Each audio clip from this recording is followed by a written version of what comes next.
the Arizona Cardinals authored up the perfect finish to continue their perfect start to 2014. The Cardinals outscored the New York Giants 15-0 in the fourth quarter, keyed by a 71-yard punt return for a touchdown by Ted Ginn Jr. as the Cardinals defeated the New York Giants 25-14 here at MetLife Stadium in East Rutherford, New Jersey, to go to 2-0 on the season. Now, the Cardinals won this ball game without the services of starting quarterback Carson Palmer. He had a right shoulder injury and was not able to go in this ball game. Drew Stanton, in his stead, the backup quarterback, completed less than 50% of his passes, 14 of 29, 167 yards, did not throw a touchdown, but most importantly, he did not throw an interception. He was able to manage the game and let the defense and special teams for the Arizona Cardinals, and left those two units to win the game for the Cardinals, and those two units came through today. Of course, Ted Ginn, once again, the 71-yard touchdown on a punt return, giving the Cardinals a 19-14 lead in the fourth quarter, and the Cardinals defense able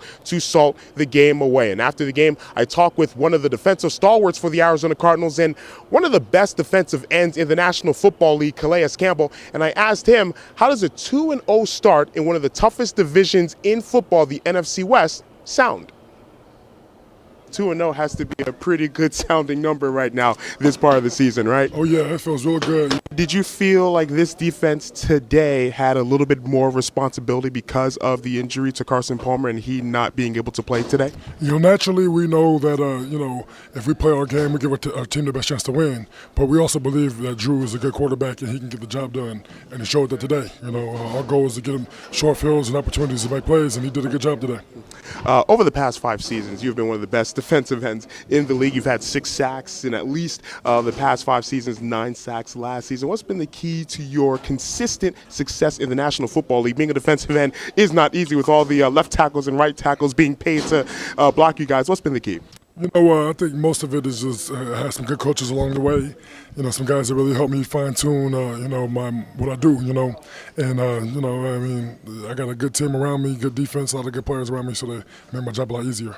What's your mentality? Do you feel like as if you might be a little bit underrated because of the production that you have, but you have some other players that get more attention either on your team or nationally? So do you feel a little underrated? Do you have like a motor that you have that drives you? I feel like I'm a little underrated, but, it's football. What matters is wins and losses. As long as we find a way to win games and I play my best, I feel like I'll be just fine. I'll never be too mad. How did the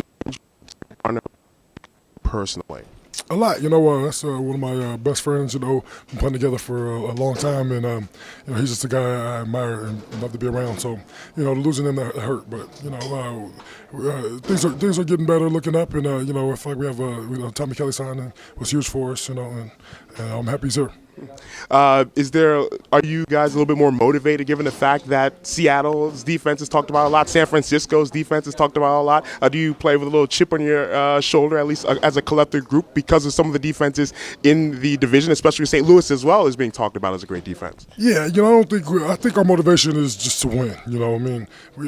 People, they can talk all they want to, but all that matters is results. And our goal is to get results every week. And so far we've done a pretty good job. And the motivation now is 3-0, correct? Yes, sir. That's it. Calais Campbell, thank you so very much for joining us. Congratulations on this start to the season. Thank you, sir. So no matter what the Seahawks and 49ers do on this Sunday, the Arizona Cardinals will know that when they wake up on Monday, they will be in first place in the NFC West, and next week a big showdown in the desert. The Arizona Cardinals at home at University of Phoenix Stadium, they will take on the San Francisco 49ers. For the New York Giants, 0-2 on the season, and the past year plus there have been a lot of breakdowns on all aspects of Big Blue, and today it was special teams stepping up to the fore in terms of breaking down. After the 71-yard punt return for a touchdown by Ted Ginn Jr. to give the Cardinals a 19-14 lead, on the ensuing kickoff, Quentin Demps of the New York Giants fumbled. It was recovered by Arizona, and that led to a field goal, which gave the Cardinals a 22-14 lead late in the fourth quarter. The Giants' offense in this ballgame had its moments, a whole lot more moments than in the game last week on Monday against the Detroit Lions. Eli Manning, 26 of 39 for 277 yards, but of those 13 incompletions, interceptions, at least 5 drops by New York Giants wide receivers. Now, Eli Manning didn't cover himself in glory as well. He did throw a couple of interceptions as well. So the Giants 4 turnovers in this ball game, now going to 0-2 on the season. And remember last season, the New York Giants started the year 0-6, and it effectively ended their season. The Giants hope to avoid an 0-3 start. Next week here at home, they will take on the Houston Texans. So stay tuned to atop, where we will have the written recap of this ball game, as well as the return of the Tuesday 10 spot, 10 observations from us, a lot of sports talk about week 2 in the National Football League. Now, one observation that we had here watching this ball game, the Arizona Cardinals are a pretty good football team. Once again, the final score, Arizona 25 and the New York Giants 14. From MetLife Stadium in East Rutherford, New Jersey, my name is Adeshina Koike for a lot of sportstalk.com.